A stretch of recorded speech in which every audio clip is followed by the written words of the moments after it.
ሙዝ በዓለም ላይ በብዛት ከሚመገቡ ፍራፍሬዎች አንዱ ሲሆን ብዙውን ጊዜ ሙሉ በሙሉ ደህንነቱ የተጠበቀና ገደብ የሌለው ተደርጎ ይወሰዳል። ነገር ግን ሙዝ በምግብ መፈጨት፣ በደም ስኳር፣ በነርቭ መልእክት ዝውውርና በንጥረ ነገሮች ሚነራል ሚዛን ላይ አብዛኛው ሰው ከሚያስበው በላይ ተጽዕኖ አለው። ስለዚህ በዛሬው ትምህርታችን ብዙዎቻችን ሙዝን ስንበላ የምንሰራቸውን 9 አስከፊ ስህተቶችና ሙዝን ለጤናችን እጅግ ጠቃሚ በሚሆንበት መንገድ እንዴት መመገብ እንዳለብን በዝርዝር የምናይ ይሆናል። በተለይ ደግሞ ቁጥር 4 ላይ የምነግራችሁ ስህተት በየቀኑ የምትሰሩት ግን ጤናችሁን እያወደመ ያለ ነው። በጥሞና ከተከታተላችሁኝ ያለምንም ስጋትና የጎንዮሽ ጉዳት ሙዝን ለጤናችሁ በሚስማማ መልኩ እንዴት መጠቀም እንደምትችሉ የሚረዳችሁን ወሳኝ መረጃዎች ታገኛላችሁ። ሁሌም ለጤናችሁ ቅድሚያ የምትሰጡና መልካም ልብ ካላችሁ ቪዲዮውን ላይክ በማድረግ ይጀምሩ። ምክንያቱም የእናንተ ላይክ ይህንን ትምህርት ብዙዎች ጋር ደርሶ ጤናቸውን እንዲጠብቁ ትልቅ ድርሻ ይኖረዋል። ለዚህ ቻናል አዲስ ከሆናችሁ ኢብራሂም እባላለሁ፣ ክሊኒካል ፋርማሲስት ነኝ። ዩቲዩብ ላይ ስለ ጤናቸው ማወቅ ፈልገው ከሚመጡ ጥቂት አስተዋይ ሰዎች አንዱ ስለሆኑ ሰብስክራይብ በማድረግ ቤተሰባችን ይሁኑ። በመናቀርባቸውም የጤና ትምህርቶች የራስዎንና የቤተሰቦን ጤና ይጠብቁ።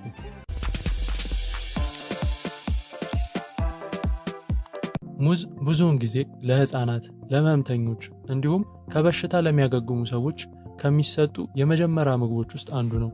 በዚህም ምክንያት ብዙ ሰዎች ሙዝ ለስላሳ፣ ምንም ጉዳት የሌለውና በማንኛውም ሰዓት በፈለጉት መጠን ሊበላ የሚችል አድርገው በማሰብ ያድጋሉ። ለስላሳ፣ ጣፋጭና ለሆድ ተስማሚ ነው። ይህ በጎ ልምድ ደግሞ እምነትን ይፈጥራል። ነገር ግን ስነ ምግብ ወይም ኒውትሪሽን ስለ ልምድ አይደለም፣ ስለ ሰውነት ባዮሎጂያዊ ምላሽ እንጂ። ሙዝ በሰውነት ውስጥ ገለልተኛ አይደለም። በደም ስኳር፣ በምግብ መፈጨት ፍጥነት፣ በሆድ ውስጥ መብላላትና በፖታሲየም ሚዛን ላይ ተጽዕኖ ያሳድራል። በግንዛቤ ሲበላ ሙዝ ሰውነትን ይደግፋል። በዘፈቀደ ሲበላ ግን በዝምታ የሰውነትን ምቾት ይነሳል። ልዩነቱ ያለው ሙዙ ላይ ሳይሆን በአመጋገብ ልማዳችን ላይ ነው። የዘመናችን የአመጋገብ ልማድ ብዙውን ጊዜ በተጣደፈ ሁኔታ መመገብን፣ ተገቢ ያልሆኑ የምግብ ጥምረቶችንና ተደጋጋሚ መክሰስን ያካትታል። ብዙ ሰዎች ሙዝን እንደ ፈጣን የኃይል ምንጭ በመጠቀም ትክክለኛ ምግብን ይዘላሉ፣ ወይም ደግሞ ምንም ሚዛን ሳይጠብቁ በቀን ብዙ ሙዝን ይመገባሉ። ሙዝ በፍጥነት የሚፈጭና ተፈጥሯዊ ስኳርን የያዘ በመሆኑ ትክክለኛ ጊዜና ትክክለኛ ውህድ ያስፈልገዋል። ይህ ችላ ሲባል ግን ሰውነት የደም ስኳር መናር፣ የሆድ መክበድና ድካም ያጋጥመዋል። እነዚህ ስሜቶች ብዙውን ጊዜ ከእድሜ ወይም ከሜታቦሊዝም ጋር ተያይዘው የሚሰጡ ምክንያቶች ቢሆንም በእውነቱ ግን በየቀኑ የምንፈጽማቸው ትናንሽ ስህተቶች ውጤቶች ናቸው። ስህተት 1፣ ከመጠን በላይ ሙዝን መመገብ። በጣም የተለመደው ስህተት የምንወስደው መጠን ነው። ሙዝ በካርቦሃይድሬትና በተፈጥሮ ስኳር የበለጸገ ነው። ይህ ኃይል የሚሰጥ ቢሆንም መጠኑ ሲበዛ ግን የደም ስኳር ቁጥጥርንና የምግብ መፈጨትን ከአቅም በላይ ያደርገዋል። በቀን ከ2 እስከ 4 ሙዝ መመገብ፣ በተለይ ምንም አይነት የአካል ብቃት እንቅስቃሴ ሳይኖር፣ ለኃይል መውረድ፣ ለተደጋጋሚ ረሃብ፣ ለሆድ መነፋትና ቀስ በቀስ ለሚመጣ የክብደት መጨመር ይዳርጋል። ይህ የሚሆነው በዝግታ ነው። ለዚህም ነው ብዙ ሰዎች በሙዝና በእነዚህ ስሜቶች መካከል ያለውን ግንኙነት የማያስተውሉት። ለአብዛኞቹ አዋቂዎች በቀን አንድ መካከለኛ ሙዝ መመገብ ተመራጭ ነው።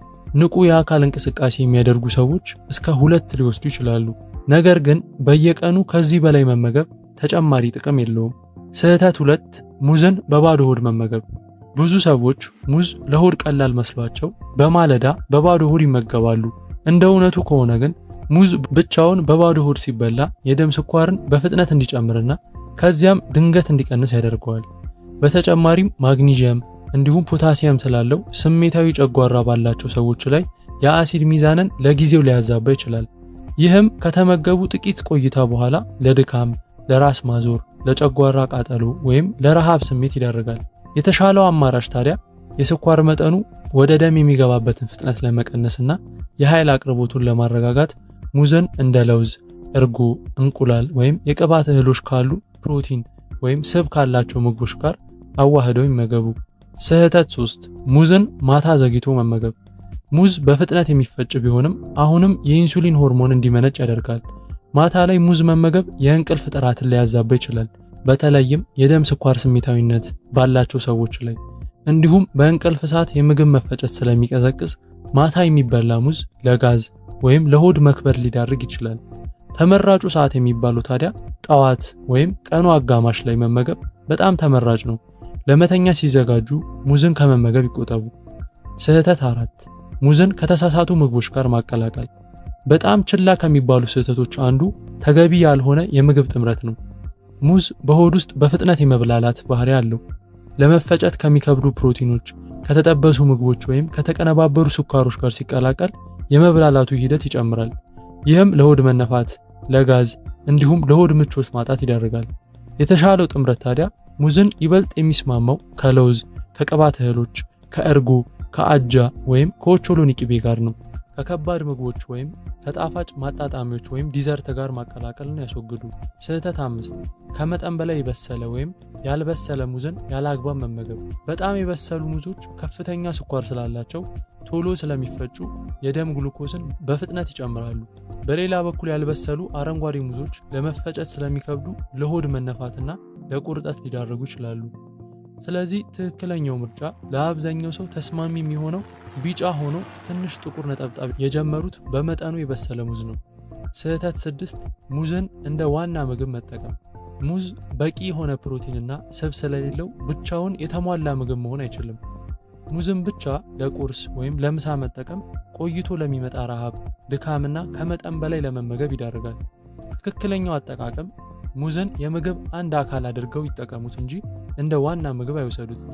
ስህተት 7 የፖታሲየም ተጽዕኖን ችላ ማለት። ሙዝ በፖታሲየም የበለጸገ ነው። ይህ ለአብዛኛው ሰው ጠቃሚ ቢሆንም የኩላሊት ህመም ላለባቸው ወይም የፖታሲየም መጠንን የሚነኩ መድኃኒቶችን ለሚወስዱ ሰዎች ግን ከመጠን በላይ መውሰድ ጉዳት ሊኖረው ይችላል። የህክምና ማስጠንቀቂያዎችን ስናይ የኩላሊት የማጣራት አቅም ከቀነሰ የሙዝ አወሳሰድ በህክምና ባለሙያ ምክር ተወስኖ ሊገደብ ይገባል።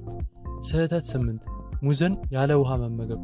ሙዝ ውሃ የሚመጥ ፋይበር በውስጡ ይዟል።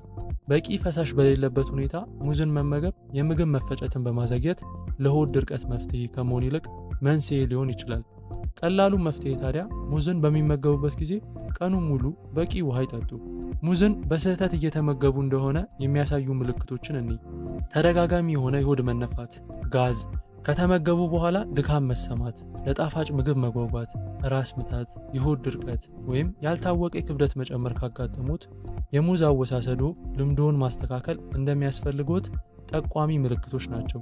የሚወስዱትን መጠን መቀነስና ሰዓቱን ማስተካከል ብዙውን ጊዜ በጥቂት ቀናት ውስጥ ለውጥ ያመጣል። ባህላዊ የአመጋገብ ስርዓቶች ሙዝን ሰውነትን የሚያዳብር ነገር ግን ከባድ እንደሆነ አድርገው ይቆጥሩት ነበር። ስለሆነም በመጠኑና በትክክለኛ ጥምረት እንዲበላ ይመክራሉ።